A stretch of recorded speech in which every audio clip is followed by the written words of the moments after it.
শিক্ষার্থীবৃন্দ, আসসালামু আলাইকুম। আমি মোহাম্মদ গোলাম ফারুক, অধ্যাপক, পদার্থবিজ্ঞান বিভাগ। তোমরা ইতিমধ্যে পদার্থবিজ্ঞান বিষয়ের দ্বিতীয় বর্ষের প্রাক নির্বাচনী পরীক্ষার সিলেবাস সম্পর্কে অবগত হয়েছ। উক্ত সিলেবাস সমূহের মধ্যে আমরা কুইজ 3-এ 3টি অধ্যায় অন্তর্ভুক্ত করেছি। অধ্যায়সমূহ হচ্ছে পদার্থবিজ্ঞান প্রথম পত্রের অধ্যায় 7 এবং 8 এবং দ্বিতীয় পত্রে অধ্যায় 4। আজকে আমি পদার্থবিজ্ঞান প্রথম পত্রে অধ্যায় 8-এর পর্যায়বৃত্ত গতি নিয়ে আলোচনা করব। তোমরা অবশ্যই জানো এবং তোমরা আমাদের দেখেছো, আমাদের চারপাশে বিভিন্ন ঘটনা, কিছু বস্তু একটা নির্দিষ্ট সময় পর পর অথবা নির্দিষ্ট দূরত্ব বজায় রেখে পুনরায় সংঘটিত হয়। যেমন ঘড়ির কাঁটার গতি, পৃথিবী সূর্যের চারপাশে ঘুরে। তাই এই পৃথিবী সূর্যের চারপাশে ঘুরে এটি একটি নির্দিষ্ট সময় পর পর পুনরায় ঘটে। ঘড়ির কাঁটা যে কোনো কাঁটাই, সেকেন্ডের কাঁটা, মিনিটের কাঁটা অথবা ঘন্টার কাঁটা, একটা নির্দিষ্ট সময় পর পর সে একটি অবস্থানকে অতিক্রম করে। আবার দেখা যায় যে নির্দিষ্ট দূরত্ব পর পর কিছু ঘটনা ঘটে। যেমন আমরা যে শার্ট পরি, স্ট্রাইপ শার্ট, সেই শার্টের কিছু স্ট্রাইপগুলো নির্দিষ্ট দূরত্ব পর পর পুনরায় পাওয়া যায়। এছাড়াও কঠিন পদার্থের ক্লাসের ভিতরে অণু পরমাণুর যে গঠন, এগুলো নির্দিষ্ট দূরত্ব পরপর আবার বিন্যাস হয়। তাই এই ধরনের ঘটনা বা এই কোনো কিছু পুনঃভাবে ঘটাটাই হচ্ছে পর্যায়বৃত্ত। তাহলে আমরা পর্যায়বৃত্ত গতির আলোচনার আগেই আমরা একটু দেখব যে পর্যায়বৃত্তটা কী। তাহলে এই পর্যায়বৃত্তটা হচ্ছে যে কোনো কিছু সময়ের সাপেক্ষে অথবা দূরত্বের সাপেক্ষে পুনরায় ঘটাটি হচ্ছে পর্যায়বৃত্ত। এখন এই পর্যায়বৃত্ত সময়ের সাপেক্ষে হতে পারে, আবার দূরত্বের সাপেক্ষে হতে পারে। তাই সময়ের সাপেক্ষে যখন কোনো ঘটনা ঘটে, সেই ঘটনাগুলোকে আমরা বলি কালিক পর্যায়বৃত্ত। আবার যখন অবস্থান বা দূরত্বের সাপেক্ষে কোনো ঘটনা পুনরায় ঘটে, তখন তাদেরকে আমরা বলি স্থানিক পর্যায়বৃত্ত। আমরা একটু আগেই কিছু উদাহরণ দিয়েছি, যেমন ঘড়ির কাঁটার যে গতি, এটি হচ্ছে কালিক পর্যায়বৃত্ত। পৃথিবী সূর্যের চারপাশে ঘুরে, এটি হচ্ছে কালিক পর্যায়বৃত্ত। আবার যে স্ট্রাইপ শার্টের কথা আমরা বলেছি, এটি হচ্ছে স্থানিক পর্যায়বৃত্ত। এখন আমরা দেখব যে পর্যায়বৃত্ত গতিটি কি।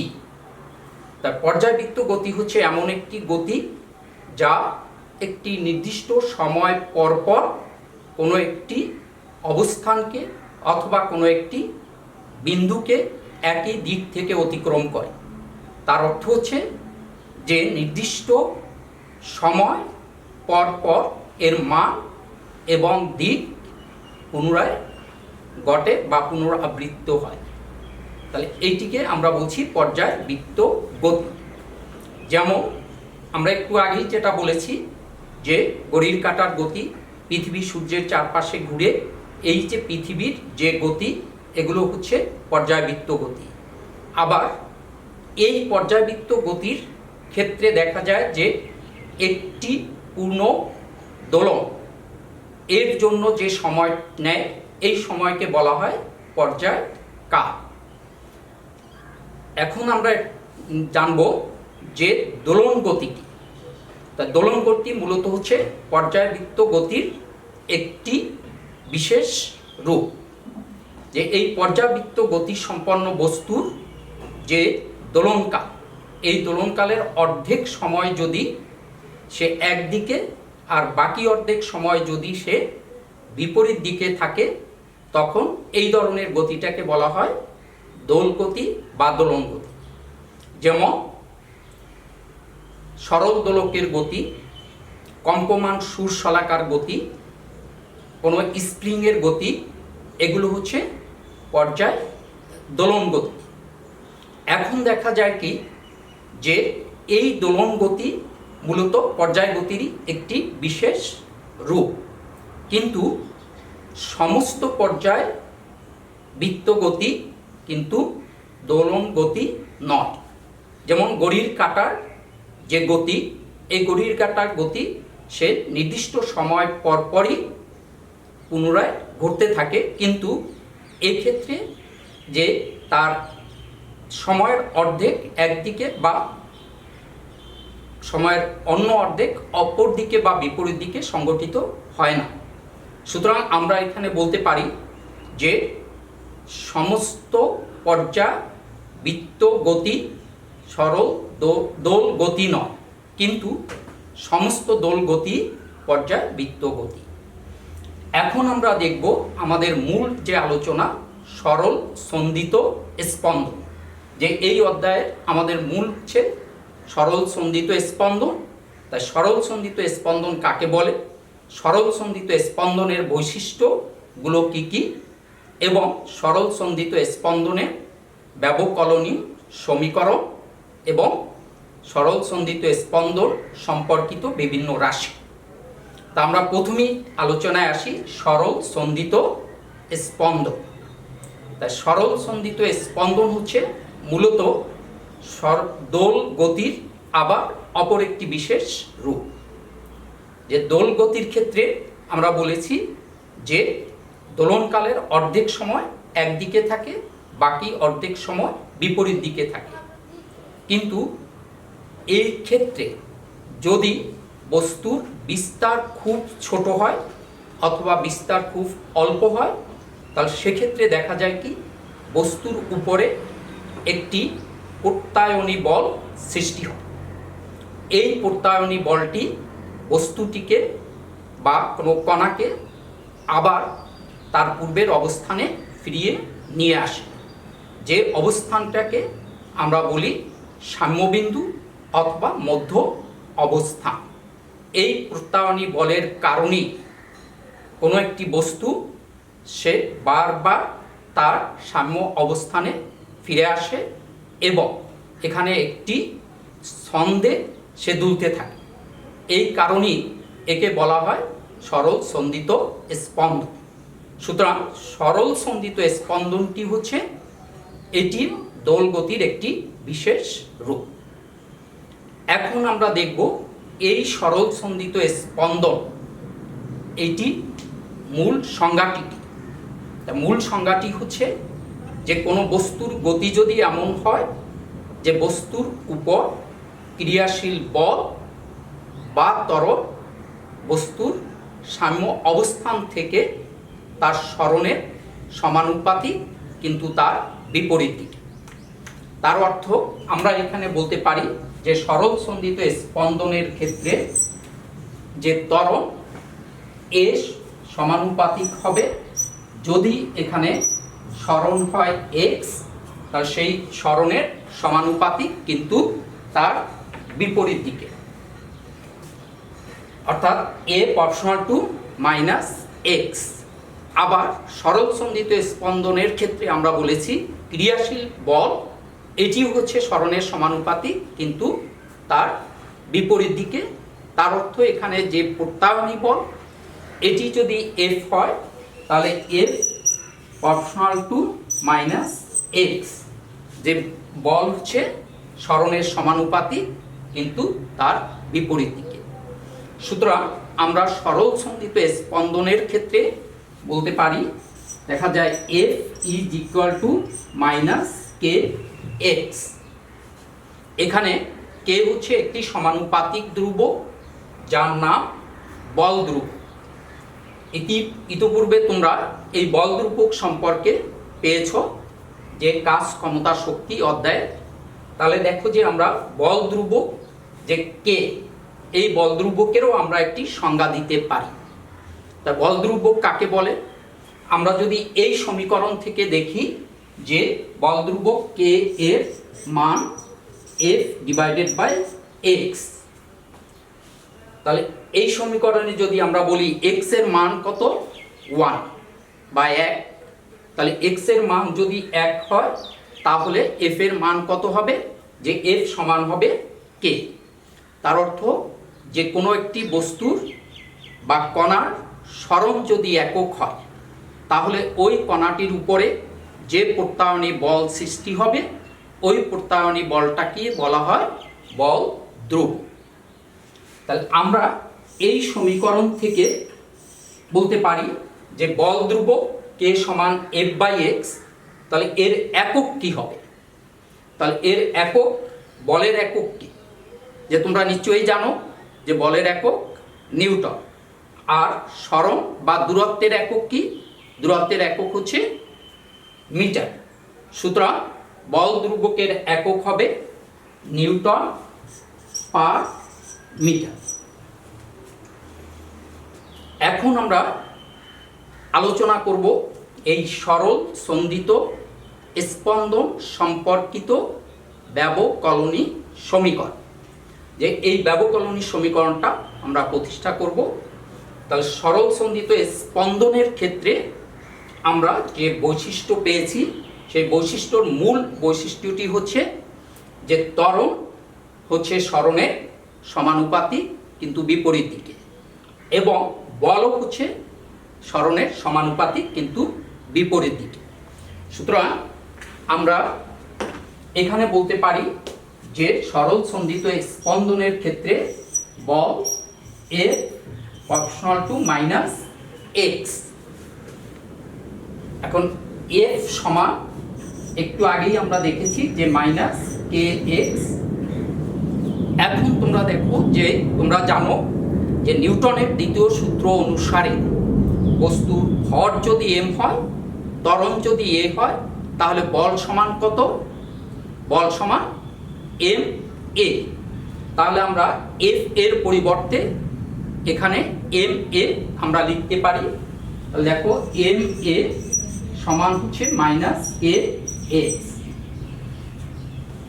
আবার তোমরা দেখো গতির সমীকরণ অনুসারে আমরা ত্বরণ সমান কত, যে ত্বরণ হচ্ছে বেগের পরিবর্তনের হার। তার সুতরাং এ সমান হচ্ছে ডিভি বাই ডিটি। আবার বেগ বি সমান কি, যে বি হচ্ছে দূরত্ব বা সরণের পরিবর্তনের হার। সুতরাং আমরা এই সমীকরণে যদি আমরা বেগটাকে বসাই তাহলে দেখো যে এখানে আমরা পেতে পারি d by d t into d x by d t square. তাহলে এটি সমান d square x by d t square. তাহলে দেখো যে আমরা যে ত্বরণ সমান কি পেয়েছি, যে ত্বরণ সমান d square x by d t square. তাহলে আমরা এই যে উপরের সমীকরণটি আমরা পেয়েছিলাম যে এম এ সমান মাইনাস কে এক্স, এখানে আমরা এর মানটি বসাতে পারি। তাহলে এর মান যদি আমরা বসাই, m d square x by d t square is equal to minus k into x. সুতরাং আমরা d square x by d t square সমান minus k by m into x. তাহলে এক্ষেত্রে বল ধ্রুবক কে এবং বস্তুর ভর এম দুইটি ধ্রুবক। সুতরাং তাদের অনুপাত কি হবে? তাদের অনুপাতও হবে একটি ধ্রুবক, এবং এই ধ্রুবকটি হচ্ছে এই কণার ক্ষেত্রে কৌণিক কম্পাঙ্ক ওমেগা এর বর্গের সমান। তা সুতরাং দ্যাট ইজ আমরা এখানে পেতে পারি যে k divided by m is equal to omega square, যেখানে ওমেগাটা হচ্ছে কণার কৌণিক কম্পাঙ্ক। সুতরাং d square x by d t square is equal to minus omega square x বা d square x by d t square is plus omega square x is equal to 0। এই সমীকরণটি হচ্ছে সরল সন্ধিত স্পন্দন গতি সম্পর্কিত কোনো কণার ব্যবকলনীয় সমীকরণ। তার কারণ হচ্ছে এই সমীকরণে d square x by d t square এই রাশিটি হচ্ছে একটি ডিফারেন্সিয়াল ফাংশন অথবা ব্যবকলনীয় রাশি। এখন এই সমীকরণের যে সমাধান যদি আমরা লিখতে চাই, তাহলে সমাধান বলতে আমরা বুঝি যে এই সমীকরণে যে পরিবর্তনশীল রাশিটি আছে ওই পরিবর্তনশীল রাশিটির মান কি। তাহলে এই সমীকরণে পরিবর্তনশীল রাশিটি হচ্ছে এক্স অথবা বস্তুর সরণ। তাহলে এই সমীকরণের সমাধানটি কি হবে, যে এই সমীকরণের সমাধানটি হবে যে x is equal to a sine omega t plus del. এখানে এ হচ্ছে কণার বিস্তার অর্থাৎ সর্বোচ্চ সরণ এবং ওমেগা আমরা আগেই বলেছি কৌণিক কম্পাঙ্ক, টি সময় এবং ডেল হচ্ছে কণাটির আদি দশা। তাহলে শিক্ষার্থীবৃন্দ দেখো যে আমরা সরল সন্ধিত স্পন্দন সম্পর্কে আমরা জানলাম যে সরল সন্ধিত স্পন্দন এটি কি। সরল সন্ধিত স্পন্দনের ক্ষেত্রে মূল যে বৈশিষ্ট্যটি সে মূল বৈশিষ্ট্যটি কি, যে মূল বৈশিষ্ট্যটি হচ্ছে যে এর উপরে ক্রিয়াশীল ত্বরণ হবে সরণের সমানুপাতিক কিন্তু তার বিপরীত দিকে, এবং সরল সন্ধিত স্পন্দনরত কণার ব্যবকলনী সমীকরণটি কি। ব্যবকলনী সমীকরণটি আমরা পাচ্ছি d square x by d t square plus omega square x is equal to 0 এবং এর সমাধানটি x is equal to a sine omega t plus del. তাহলে এই আলোচনার মধ্যে আমরা যে প্রশ্নগুলো পেতে পারি সেই প্রশ্নগুলো কি, যে প্রথমেই তোমাদের বলতে পারে যে পর্যায়বৃত্ত কি, পর্যায়বৃত্ত কত ধরনের এবং তাদের সংজ্ঞা, দ্যাট ইজ কালিক পর্যায়বৃত্ত এবং স্থানিক পর্যায়বৃত্ত কাকে বলে, সরল সন্ধিত স্পন্দন কাকে বলে, সরল সন্ধিত স্পন্দনের বৈশিষ্ট্য কি, সরল সন্ধিত স্পন্দন সম্পর্কিত কণার ব্যবকলনী ও সমীকরণটি কি এবং এর সমাধানটি উল্লেখ কর। তা প্রিয় শিক্ষার্থীবৃন্দ, আমরা পরবর্তীতে এই অধ্যায়ে আমরা এই সরল সন্ধিত স্পন্দন সম্পর্কিত বিভিন্ন রাশিগুলোকে জানব। আজকে আমরা এই পর্যন্তই জেনেছি। তাহলে আশা করি তোমরা বিষয়টি বুঝেছ। যদি তোমাদের কোনো প্রশ্ন থাকে তাহলে আমার কাছ থেকে জেনে নিও, আমাকে তোমরা কল করো এবং তোমরা নিরাপদে থাকো, বাসায় থাকো, পড়াশোনার মধ্যে থাকো। সকলকে ধন্যবাদ।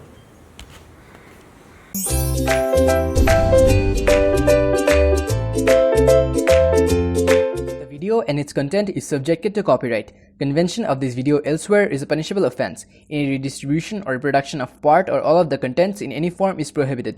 You may not issue or commercially exploit the content, nor you may transmit, duplicate, publicly display, or make derivatives of this video. The video is protected by intellectual property claims to stimulate and ensure originality. All rights reserved by Adamjing Cantonment College.